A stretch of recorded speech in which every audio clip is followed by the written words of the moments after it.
사도행전의 마지막 문장을 보면은 담대하게, 거침없이라고 하는 단어가 나옵니다. 그러니까 복음과 관련하여서 이 일은 담대하게, 거침없이 계속되어져야 된다라고 하는 그런 의미에서 오늘 제목을 담대하게, 거침없이라고 그렇게 정하였습니다. 사도행전은 몇 장까지입니까? 28장까지죠. 29장 없습니다. 찾을 필요 없어요. 사도행전 28장까지입니다. 그런데 사도행전 28장의 제일 마지막 절을 보게 되어지면은 뭔가 아직 덜 끝난 듯한 그러한 느낌을 우리가 받게 되어집니다. 뭐 사도 바울이 죽었더라 뭐 이렇게 하면은 뭔가 끝난 듯한 그런 느낌이 드는데 뭔가 계속되어지는 그러한 그 느낌을 받게 되어집니다.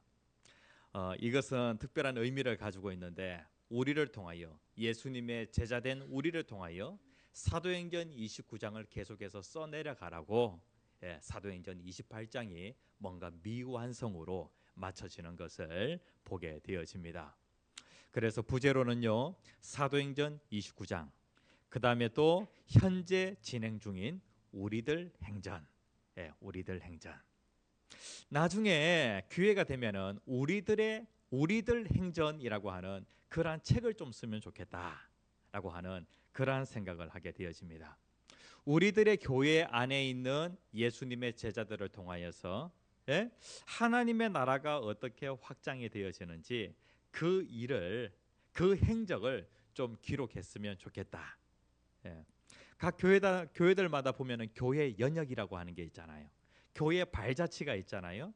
그래서 우리들의 교회 그 역사, 우리들의 교회 그 발자취, 그리고 또 우리들의 교회를 통하여서 하나님의 나라가 확장되어진 그러한 역사가 기록되어져 있는 우리들의 행전을 한번 기록했으면 좋겠다라고 하는 그런 생각을 하게 되어집니다. 책 쓰면은 여러분들 사실 겁니까?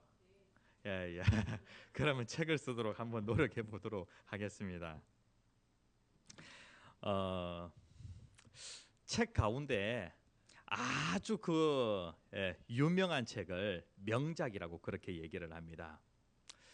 국민일보에 주말의 명작이라고 해가지고 연재되어지는 그 글이 있는데 그 칼럼에서는요, 기독교 역사 가운데 아주 유명한 그러한 그 명작들을 한 편씩 소개하는 그러한 그 칼럼이 있습니다. 거기에 어떠한 그 글이 있었냐면은 스펄전이라고 하는 설교의 황태자라고 하는 별명을 가진 목사님이 계시는데 그분이 쓴 구원의 은혜라고 하는 책이 있습니다. 그 구원의 은혜라고 하는 책에 보면은요, 이러한 그 이야기가 나옵니다. 어떻게 하면은 구원을 좀 더 쉽게 설명할 수 있을까? 스펄전 목사님이요. 그래서 한 그 예화가 거기에 기록이 되어 있는데 나이아가라 그 폭포, 그러니까 미국과 그 캐나다 그 경계에 나이아가라라고 하는 아주 그 유명한 폭포가 있습니다. 아마 북아메리카에서는 제일 큰 폭포고 전 세계에서 세 번째 손가락 안에 드는 그러한 폭포일 것입니다. 이 폭포의 상류에서 두 사람이 보트 놀이를 하면서 즐거운 시간을 보내고 있었습니다. 그런데 그 놀다가 보니까요, 그만 급류에 떠내려가게 되어지고 그들이 타고 있었던 그 보트가 뒤집어지게 되어집니다. 이러한 상황에서 그 나이아가라 그 상류에서 이 두 사람이 막 떠내려가는데 계속해서 그들이 떠내려가면은 어디에 떨어지게 되어집니까? 나이아가라 그 폭포에 떨어지게 되어지는 거예요. 이러한 상황에서 그들이 뭔가를 붙잡아야 되겠죠. 그런데 옆에 주위를 보게 되어지니까 아주 큼지막한 통나무가 있는 거예요. 야, 큼지막한 통나무를 붙잡는 한 사람이 있었고요. 그리고 또 한 사람은 강둑에서 어떤 사람이 밧줄을 갖다가 강둑에 고정을 시켜놓고 그리고 그 밧줄을 갖다가 그 강을 향하여서 탁 던졌습니다. 그래서 한 사람은 밧줄을 잡았어요. 두 사람 가운데 누가 살게 되었을까요? 눈에 보이는 것은 이 통나무가 아주 큽니다. 그래서 이 통나무를 붙잡으면은 내가 살 수 있겠다라고 그렇게 생각할 수 있지만은, 그러나 이 통나무를 붙잡은 사람은 어떻게 되어지냐면은 통나무와 함께 떠내려가서 나이아가라 그 폭포에 떨어졌다는 거예요. 그런데 눈에 보기에는 정말로 그 가느다란 이 밧줄이었지만은 이 밧줄을 붙잡은 그 사람은 어떻게 되어졌냐면은 그 사람은 구원을 받을 수 있었다는 것이죠. 스펄전 목사님의 구원의 은혜라고 하는 그 책에 나와 있는 예화입니다. 우리의 그 구원을 설명하기 위하여서 이렇게 이 이야기를 하는 것이죠. 우리들의 교회 성도님들, 여러분들은 무엇을 붙잡는 사람입니까? 예수라고 하는 이것은 무엇이냐면은 아주 가느다란 이 밧줄과 같아요. 예수를 붙잡는다고 내가 구원을 받아? 세상 사람들은 무엇을 얘기하냐면은, 세상 사람들의 말들은 무엇과 같냐면은 통나무와 같아요. 세상적으로 정말로 똑똑하다고 하는 이러한 사람이 무엇을 얘기하냐면은 통나무를 얘기하는 거예요.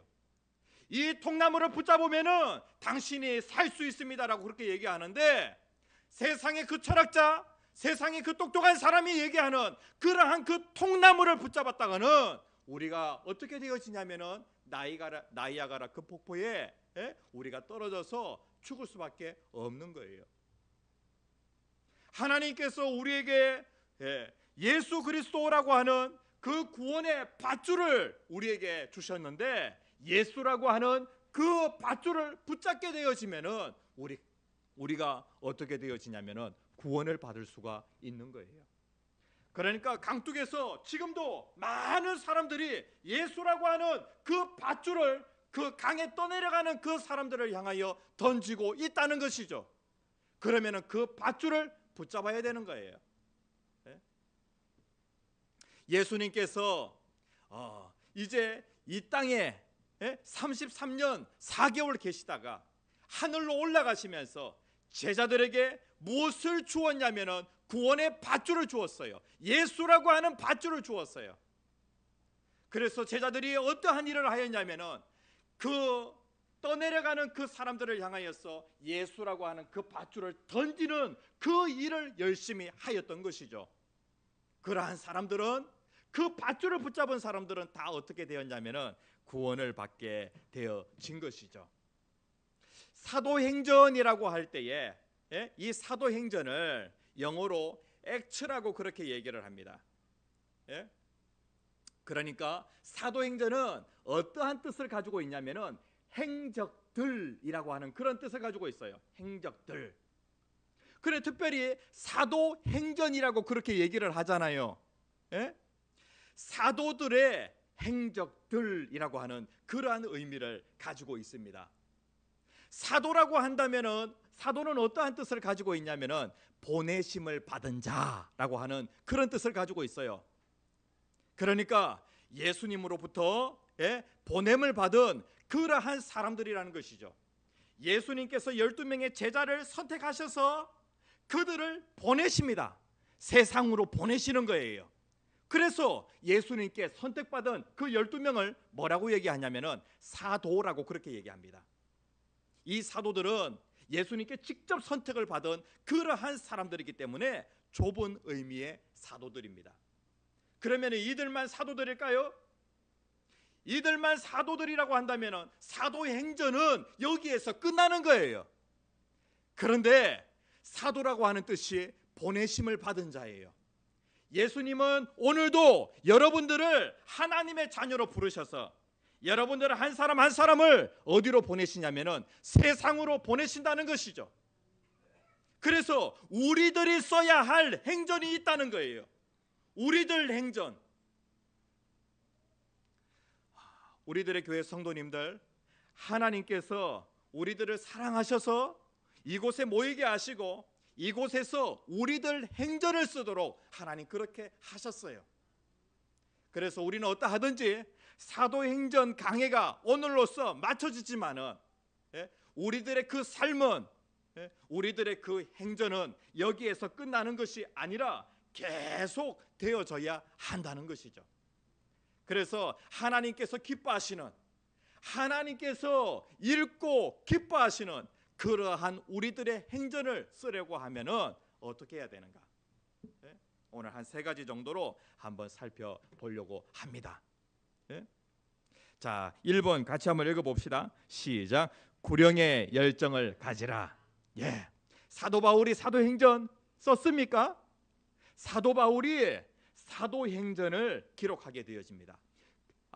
사도 바울의 사도행전은 누가가 썼지만은 그 사도행전에 누가 기록되어 있냐면은 사도 바울이 기록되어 있는 거예요. 그러니까 사도 바울을 통하여 사도행전이 기록되어지는 것을 보게 되어집니다. 이 사도 바울에게는 무엇이 있었냐면은 구령의 열정이 있었어요. 저는 이 구령의 열정이라고 하는 이 단어가 너무 마음에 드는 거예요. 고등학교 3학년 때에 예수님을 만나고 너무나도 기뻐서 나의 그 별명이 무엇이었냐면은 구령의 열정. 그리고 또 제 아이디가 구령의 또 열정이라고 그렇게 사용을 했어요.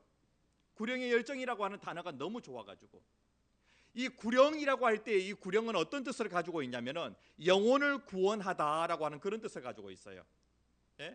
구령, 영혼을 구원한다. 그러니까 우리들의 교회 성도님들, 사도 바울을 보게 되어질 때 사도 바울에게는 뭐가 보이냐면은 구령의 열정이 보여요. 어떠하든지 영혼을 구원하고자 하는 그러한 열정이 보인다는 것이죠. 스펄전 목사님에게 무엇이 보이냐면은 영혼을 구원하고자 하는 그러한 열정이 보인다는 거예요. 우리들의 교회가 처음 개척이 되어질 때 각 사람들에게 무엇이 보였냐면은 영혼을 구원하고자 하는 열정이 보였어요. 그런데 지금 영혼을 구원하고자 하는 그 열정이 없다라고 한다면은 하나님께서 이 교회를 쓰실까요? 이 교회를 사용하실까요? 영혼을 구원하고자 하는 열정이 없는데 하나님이 이 교회를 쓰실까요? 이 교회에 하나님이 뭘 공급해 주시겠어요? 로마서 1장 10절 말씀. 사도 바울은 로마에 한 번도 가본 적이 없어요. 이 로마서를 쓸 때에 한 번도 가보지 않은 그 로마이지만은 그 영혼들을 너무나도 사랑하여서 구령의 열정이 있어서 로마에 편지를 보내게 되어집니다. 그 편지가 바로 로마서예요. 여기에 보면은 로마에 있는 그 성도들을 얼마나 사도 바울이 사랑하였는지 그 부분을 이 편지에서 볼 수가 있어요. 로마서 1장 10절에 있는 말씀 같이 한번 읽어봅시다. 시작. 어떠하든지 이제 하나님의 뜻 안에서 너희에게로 나아갈 좋은 길 얻기를 구하노라. 항상 기도 제목이 무엇이냐면은 로마 가고 싶어요. 하나님, 로마에 있는 그 영혼들이 있는데 그 영혼들을 보고 싶어요. 이것이 사도 바울의 간절한 기도 제목이었다는 거예요. 열정이 느껴지세요? 왜 로마에 가려고 했는가? 이번 여름 휴가를 로마에서 즐기기 위하여. 여름에 로마 가면 안 되겠죠. 너무 더우니까. 그런데 그 로마에는 많은 그런 그 아름다운 건축물들, 유적지들이 있잖아요. 하나님 이번에 유럽 가고 싶어요. 사도 바울이 로마를 가려고 했던 것은 무엇이냐면은 로마에 있는 그 영혼들. 로마서 1장 11절에 있는 말씀 같이 한번 읽어봅시다. 시작. 내가 너희 보기를 간절히 원하는 것은 어떤 신령한 은사를 너희에게 나누어 주어 너희를 견고하게 하려 함이니. 영혼을 너무 사랑하잖아요. 그러면은 뭘 좀 주고 싶어요. 오이 농사가 잘 되어지면은 그 사람의 영혼을 견고하게 세우기 위하여 오이를 주고 싶어요. 그 다음에 또 내가 요리를 잘하면은 그 요리를 그 영혼을 위하여서 주고 싶어요. 왜냐하면 그 영혼을 견고하게 하기 위하여. 이런 경험 해보신 적 있으시죠? 예? 사도 바울에게는 뭔가 은사가 있어요. 사도 바울에게 병 고치는 은사도 있어요. 그렇죠? 그리고 또 사도 바울에게는 말씀을 전하는 그런 은사도 있어요. 예? 그러니까 이러한 신령한 은사를 그들에게 나누어 주고 싶은 거예요. 왜? 뭐가 있으니까? 구령의 열정이 있으니까. 영혼을 구원하고자 하는 열정이 있으니까. 그 다음에 두 번째로 거기에는 로마 교회 성도들뿐만 아니라 또 아직 믿지 않는 그 영혼들도 많이 있어요. 그들에게 복음을 전하기 위해서. 그리고 또 누구까지? 그 로마에 있는 그 황제에게까지 사도 바울은 그의 영혼을 정말로 사랑하였어요. 자기에게 만남의 좋은 기회가 주어져 가지고 왕을 만나든지 총독을 만나든지 황제를 만나든지 그 다음에 백부장을 만나든지 누구를 만나든지 간에 하나님을 전하고 싶었던 거예요. 복음을 전하기 위하여. 로마서 1장 15절에 보면 그러므로 나는 할 수 있는 대로 로마에 있는 너희에게도 복음 전하기를 원하노라. 사도 바울에게 왜 이러한 열정이 있냐면은 내가 복음의 빚을 졌기 때문에 빚을 갚아야 한다는 것이죠. 사도 바울이 예수를 믿게 되어지는데 사도 바울에게 누군가가 복음을 전해주는 자가 있어서 자기가 그 복음을 받게 되어진 것이죠. 그러니까 빚을 졌다는 거예요. 예수만 믿으면 우리가 구원받고 천국에 갈 수 있는데 이거 그냥 우리가 선물로 받은 거잖아요. 그냥 은혜로 받은 거잖아요. 그렇죠? 여기에 내 노력이 하나도 들어간 게 없어요. 그렇다고 하면은 내가 빚을 진 자로서 이 빚을 열심히 갚아야 되지 않겠어요? 여러분들은 어느 만큼 영혼을 가슴에 품고 있어요? 그 이스라엘 백성들을 보게 될 때에 하나님께서 세상에 많고 많은 민족들 가운데 왜 이스라엘 그 민족을 하나님이 선택하셨는가? 하나님의 마음에는 이스라엘 민족 딱 하나만 있었던 것이 아니라 이스라엘 민족 한 민족을 통하여서 하나님은 모든 민족을 구원하기를 원하셨던 거예요. 하나님의 마음에는 모든 민족이 있었던 거예요. 이스라엘 민족 한 민족만 있었던 것이 아니라. 어떤 사람은 그렇게 얘기해요. 성경에 왜 이스라엘 이야기만 있어? 하나님 왜 이스라엘만 사랑하시지? 아니에요. 하나님께서는 모든 민족을 사랑하세요. 그런데 이스라엘을 통하여 하나님은 모든 민족을 구원하기를 원하셨는데 이스라엘은 모든 민족에게 관심이 없는 거예요. 우리들의 교회 성도님들, 여러분들은 우리들의 교회 정말로 사랑하시잖아요. 그런데 우리들의 교회 밖에 있는 사람들을 사랑하세요? 안 사랑하세요? 그리고 또 우리들 교회 말고 우리들 교회보다 어려움 당하는 그런 교회들 여러분들 사랑하세요? 안 사랑하세요? 그리고 또 저기 필리핀에 있는 교회, 그 다음에 또 저 중국에 있는 교회 여러분들 사랑하세요? 안 사랑하세요? 하나님은 이스라엘을 통하여서 모든 민족이 돌아오기를 원하셨던 거예요. 하나님은 우리들의 교회를 통하여서 주변에 있는 다른 사람들의 예수를 믿고 그리고 또 우리들의 교회를 통하여서 모든 민족이 하나님께로 돌아오기를 원하시는 거예요. 항상 우리가 아직은 모든 민족을 향하여 달려가지 않지만은 우리의 마음은 무엇을 품고 있어야 되냐면은 모든 민족, 세계를 품고 있어야 되는 거예요. 정말로 우리가 해야 할 일이 많아요. 그렇죠? 이러한 것이 무엇이냐면은 구령의 열정이라는 거예요. 뭘 가지라? 구령의 열정을 가져야 한다는 거예요. 그 구령의 열정이 있으면은 이제 뭔가 그 사람에게 좋은 거 주고 싶어지잖아요. 그러면 가장 좋은 것이 무엇일까요? 복음이 가장 좋은 거예요. 사도 바울이 만나는 사람마다 뭘 줬냐면 복음 주는 거예요. 두 번째 같이 한번 읽어봅시다. 시작. 분명한 복음 메시지를 가지라. 뭘 주고자 했냐면은 예수 주려고 한 거예요. 그 다음에 또 뭘 주려고 했냐면은 천국 하나님의 나라를 주려고 했던 거예요. 우리들의 교회 성도님들, 황 목사가 오늘도 예배 시간을 통하여서 여러분들에게 뭔가 좀 주고 싶어요. 그런데 뭘 주기를 원하냐면 예수 주기를 원해요. 여러분들이 예수를 믿어야 돼요. 아직까지 예수가 믿어지지 않는 사람들이 있잖아요. 예? 하나님 앞에 이 부분과 관련하여서 나에게 믿음을 주세요. 예? 이렇게 좀 기도해 보세요. 23절 말씀에 보면은 사도 바울이 로마에 갔어요. 로마 가서 유대인의 그 회당에 가서 유대인들 모아놓고 그들에게 어떤 말씀 전하냐면은 하나님 나라와 예수, 예? 예수를 믿어야 한다. 예수를 믿으면은 예? 하나님이 너의 마음 가운데 오셔서 너의 마음을 통치하시고, 그리고 또 하나님께서 여러분들을 천국으로 인도하신다라고 하는 이 말씀을 계속 전하는 거예요. 뭘 전했다고요? 하나님 나라와 예수, 하나님의 나라와 예수.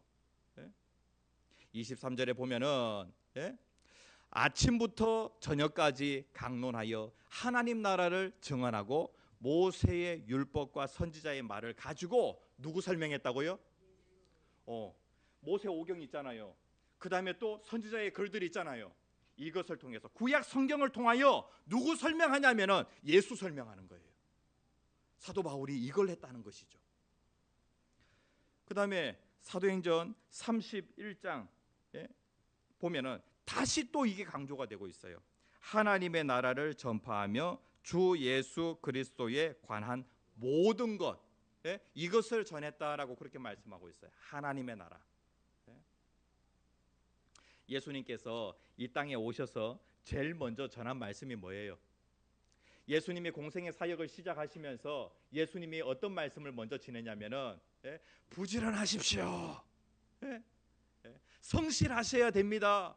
진실해야 됩니다. 뭐 그런 거 가르쳤어요? 윤리적인 거 가르쳤습니까? 예수님이 뭘 가르쳤냐면은 회개하라. 천국이 가까웠느니라.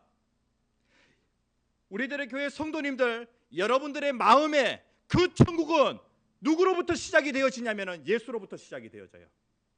예수를 내 마음에 왕으로 모시게 되어지면은 그때부터 내 마음에서 천국이 시작이 되어지고, 그리고 나는 하나님의 자녀가 되어 하나님 아버지 집에 내가 당당하게 들어가게 되어지는 거예요. 예수 하나님의 나라, 예수 하나님의 나라.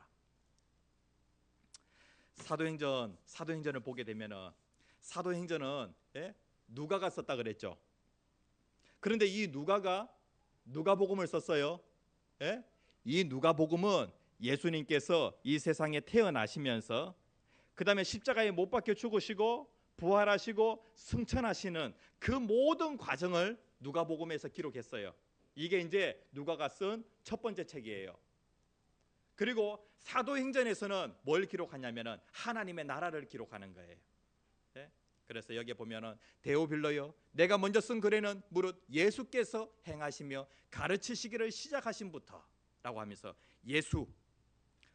그러니까 이 사도행전의 시작을 보면은 예수와 하나님의 나라가 나와 있고, 그 다음에 사도행전 제일 마지막에 가서 다시 또 뭐가 나오고 있어요?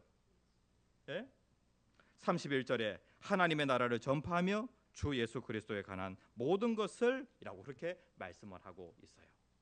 그러니까 사도 바울이 세상을 변화시키는데 무엇으로 변화를 시키냐면은 예수 하나님의 나라, 예수 천국, 예수 천국, 예수 천국, 이것으로 세상을 변화시키는 것이죠. 우리들의 교회 성도님들, 우리가 예수 붙잡으면은 여러분들 천국을 사실 수가 있습니다. 하나님이 왕이 되셔서 여러분들의 인생을 통치하십니다. 예수 붙잡으면은, 예수 붙잡으면은 여러분들의 가정이 천국이 됩니다. 아멘. 우리들의 교회가 예수를 붙잡으면은 우리들의 교회가 천국이 되어집니다. 오늘 여러분들이 이 동산에서 에덴의 기쁨을 맛보게 되어집니다. 아멘.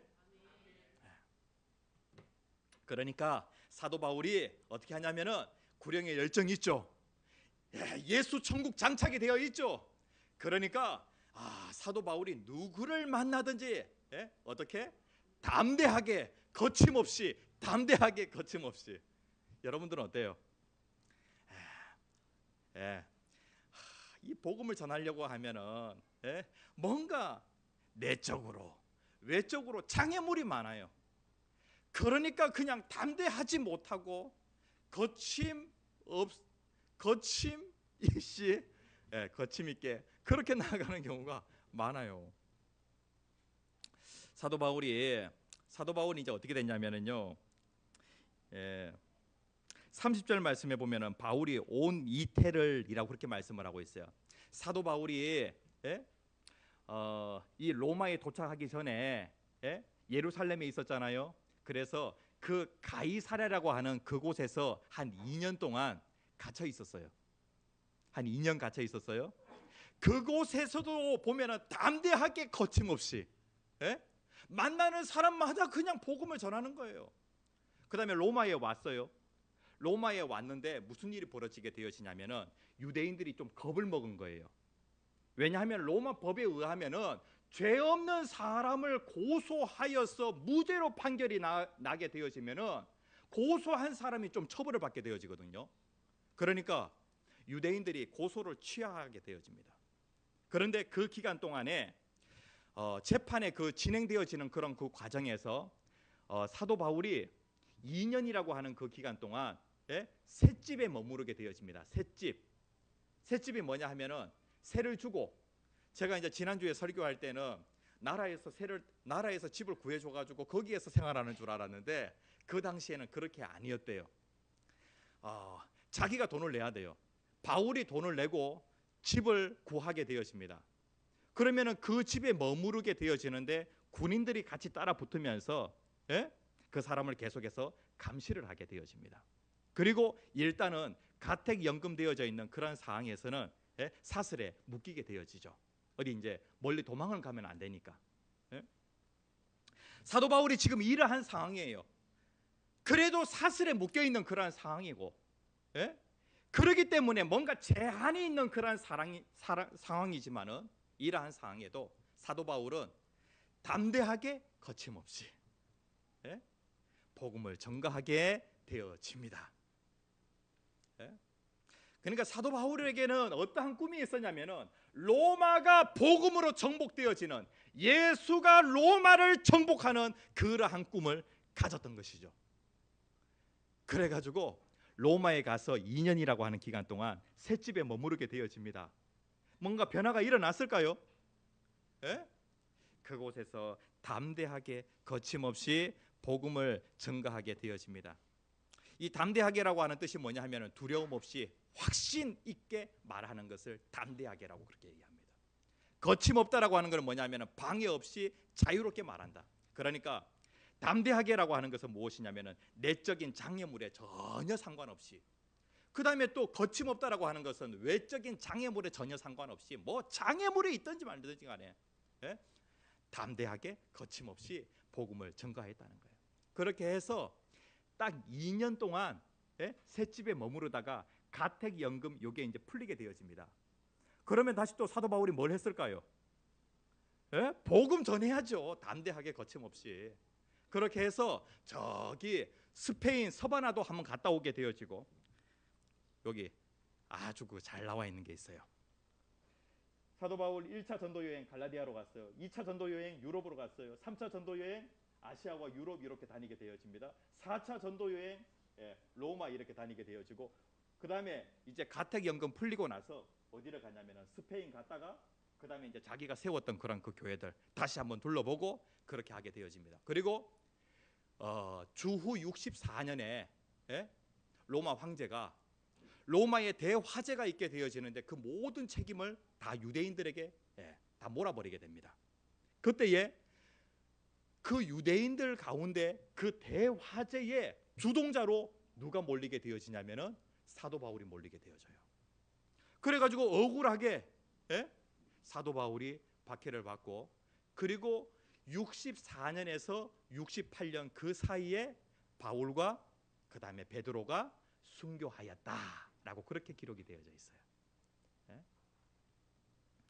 그런데 사도행전에는 뭔가 베드로와 그리고 바울이 죽었더라 이렇게 맞춰지는 것이 아니라 뭔가 미완성으로 끝나게 되어지죠. 바울은 죽었어요. 베드로도 죽었어요. 사도행전에서 아주 중요한 역할을 했던 베드로와 바울이 죽었다는 거예요. 그런데 우리는 살아 있어요. 우리를 통하여서 계속해서 쓰여져야 될 우리들의 행전이 있다는 것이죠. 우리들의 교회가 한 15년 살았는데요. 예? 참 아쉬움이 많아요. 주님 앞에 우리들의 행전 썼습니다. 그렇게 해서 15년의 우리들의 행전을 갖다가 주님 앞에 딱 가지고 가면은 주님이 뭔가 좀 아쉬운데 그렇게 말씀하지 아니하시겠어요? 우리가 남은 또 그 기간 동안에 이제 여러분들의 개인의 그 종말이 있잖아요. 언제 죽을지 모르잖아요. 그러니까 우리들의 행전을 잘 쓰고 주님 앞에 우리들의 행전을 보여드릴 수 있는 그런 우리들의 교회 성도님들 되시기를 간절히 축복합니다.